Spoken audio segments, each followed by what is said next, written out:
University, Women's University's law school, which is the first law school in India only for women. We give admissions only to the girl students, starting from the 5 years, 3 years, LLM, MPhil and PhD. Here we have continued with the 3 years course, as well as we have started the other inventions and the things which students and the academicians and the bar council is saying, keeping both the trends. Somebody wants to go for the 3 years, fine, you go with the 3 years. Somebody wants to come and have some management and law kind of combination, so we have BPLLB, come and attend this. You don't want to do either of it, you want to do just take the management and law degree, you do that course. Then LLM, then MPhil, then PhD. If you don't want to do MPhil, you want to do PhD directly, that also you can do. So what we have done is, here in this law school, under one roof, we have given all the options to the student, so that there is no force and no compulsion. 3 years, 5 years, LLM by research, or by paper, or PhD by this thing, that thing, everything has been given. But one thing is compulsory, that is this, every Saturday we have practicals. And the idea of the practical is UG, PG to mix. Whether it is undergraduate or postgraduate, or LLM student, or MPhil student, they have to sit in one classroom, or one hall. And whatever the topic is going on, the seminar on the conference, that will be for 1 hour, but they all have to attend. Here the idea is the UG, PG students should know each other. Because what happens, even though I am studying in one law school, I am not familiar that who are the students from the LLM batch. And after 5 years or 10 years, when we meet somewhere in the court or some conference, we say, which law school you are from? We say, yes, okay. Sir was talking about Delhi University. Delhi University. Delhi University, which batch? I was also there in the same year. So say, okay, you were in LLM, I was in LLB. Or you were in first year, I was in third year. So that UG, PG mix we have started, and that's a suggestion that we want, through this platform, we want to give it to others, that should be, in a week, all the students, they should be given a platform so that they can mix. Otherwise what happens, the students of the law universities, they just mix around in the groups. They create the territories. For example, like in India, we have National Law School in one territory, 3-year law schools are having one territory, 5 years are trying to make other territories. So let us bring everybody together, and whatever the best can come out, that should be there. Another thing is, we have also introduced, and that is the best way to deal with, is the rating and grading system, which is on the international norm. Like, yes, you are getting no to me? Or the on phone? Okay. He's saying no to somebody. Okay. So rating and grading, it's a very unique concept. It's only it's without any controversy. Because what happens is that somebody was mentioning about in the speech that copy paste. Students copy and they pass. Here in the rating and grading system, the performance appraisal is very simple. You have your written exam as well as you have your practical exams. Plus you have your marks for attendance and your performance. Plus the project submitted to the teachers and other activities. And for example, this Saturday what we do. Everything together will be assessed and the marks will be given. So you can't say that even if you do just copying, you can pass, or even if you are just good in practicals, you can pass. Everything, thoda for everything. And then grading, stars, A, B, C, D, no first class, no second class, no first class. A, B, C, D, and grading, the stars and all. So that is what we have introduced, and the ratio is 75 to 25. Then, as ma'am was saying that, Dr. Maria was saying that she sent her students to various universities and all. Now tell me, which are the law students and the professors and the academicians and advocates who doesn't want to go abroad to different countries? Right? All of us want to go. Because we must see the different countries and different cultures and different traditions and different laws. So for that, madam is fortunate enough that she might be having a lot of funds or funding agencies, which in India we may not have. Or we have to struggle for the funding, especially to the law schools and the colleges which has come up afterwards, where the UGC is not giving the grants. So they have to survive on the self-supporting system, where they have to raise the fees, or they have to approach for funding. Now here also there is very important aspect in the legal education. When the UGC is not giving funding, the law school tries to create or start some diploma courses. And these diploma courses are not exactly for the legal education, it is for the revenue generation. Like for example, that day somebody was saying, start a diploma course in this area and approach somebody because that person is having that national country interest in that, so he will fund you. So these are the practices going on, which is hindering the legal education system, which we are talking about the world-class system. So that needs to be stopped, and the nobility of this profession not only after passing, but before the student passes has to be maintained.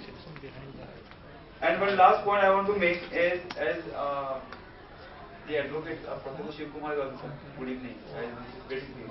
I mean, you should have been here. I mean, why you in the cyber law? He was the best person to talk about that. Teachers, you have a limited salary, right? Advocates, if you go and practice, there is no limit if you are successful. So always academicians think that even if the UGC, the 6-pay commission is implemented, I will be getting this amount. But the student who has studied under me, he is just updating in one brief and he is getting that much. So that thing is always there in the mind of the academician. And if that thing is there, sometimes the academician or the teacher thinks that why is that kept. So the bar council, madam, you may the appropriate person to put it to them, that they may allow the academician at least for the counseling and consulting evenings in the chambers after the normal teaching hours. Only not appearing in the court but consulting and counseling. Like other law firms do, what they do, they don't appear, non-litigation form. They only do counseling and all. Right? So the same why not to the law academicians and teachers. That should be allowed so that the standards increase and the teachers should not struggle for at least for their own survival. And once they are happy and they are happy with that the kind of culture, definitely they will produce the best of them what they ask, and then we have the best of teachers. And we don't say that our legal education system is not good. I am saying it is one of the world class and the best since the inception since 1950 or prior to it.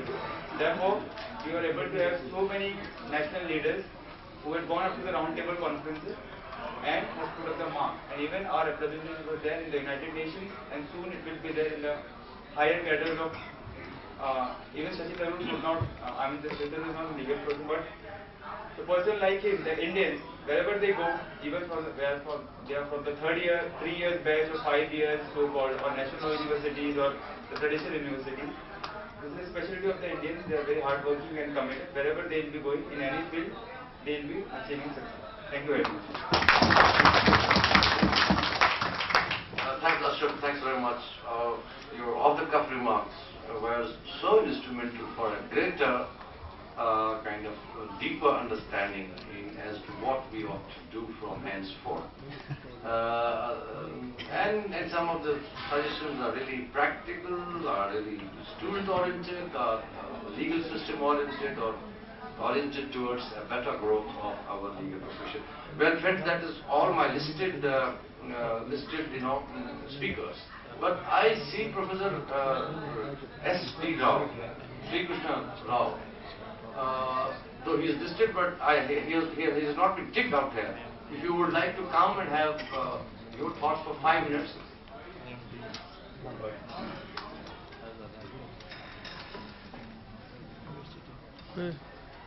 He is a professor, he is director, School of Law, IGNOU, Indira Gandhi National Open University. I'll just share some issues and concerns rather than the challenges. First, major issue is debate between corporatization and democratization of the legal education. If you look at overview of the history of the legal education since independence, we have at least 5 important stages. I will not go into the details, but we could say from 1950 to 80, 88, setting up of the national law schools is the first phase. The leaders of the national law schools have learned from Delhi, Benares, Lucknow, Cochin, and various other places. But that was law school, setting up of national law schools is the first phase. And after that, a decade after setting up of the law schools, or if you classify 1990s to 2005 is the second phase. Third phase is the most crucial phase, including India. All over the world, law schools are facing this major challenge or a question is corporatization versus democratization. That is reflected in the curriculum, that's reflected in the fees, that's reflected in several areas.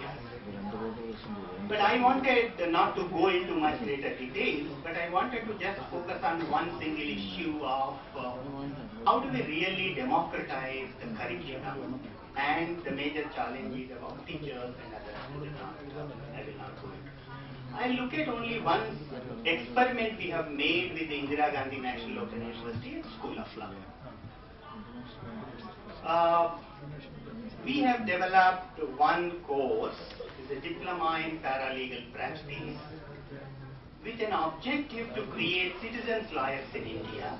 We know legal aid, legal service, public legal defense, clinical legal education, legal activism, whatever everyone has shared, we have said in rhetoric, but how do we implement it? Even though there was a commitment in the constitution, the several committees have been set up in India, there is Krishna Iyer, there is Bhagavati, National Legal Service Authority, but how do we really make? Where are the people's lawyers? So that is missing in the legal curriculum about activism or even the public legal defense, even though Delhi University Legal Services Clinic was a pioneer and several things. So I wanted to just focus on this and leave maybe in 2 minutes is about what is this course, why we have developed. This may be the unique course, even though I was just looking at when we were developing this paralegal course, we found American Bar Association even 2 decades ago have an accreditation process for paralegal.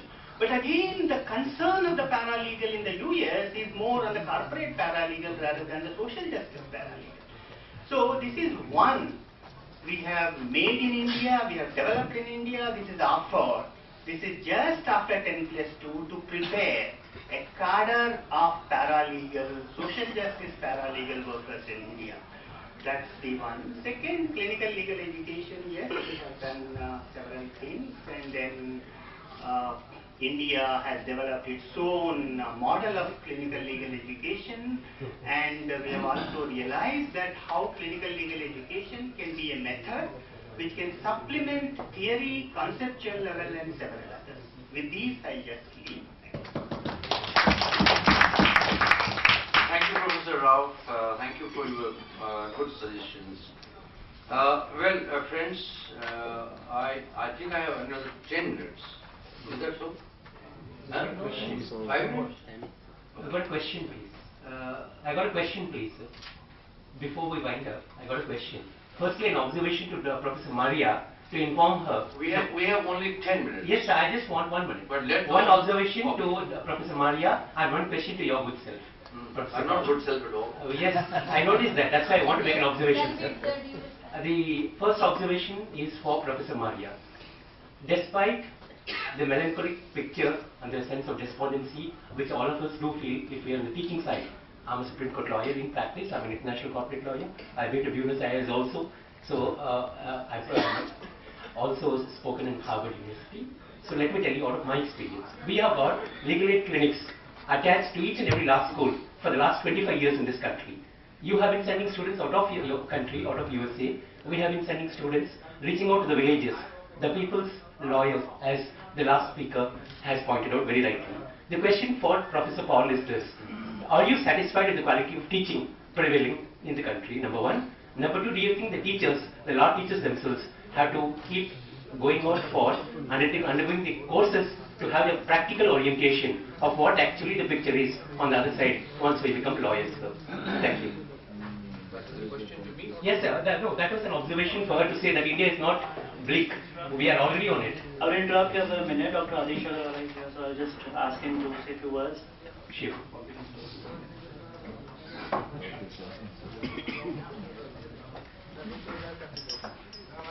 Kindly take your seat, come inside.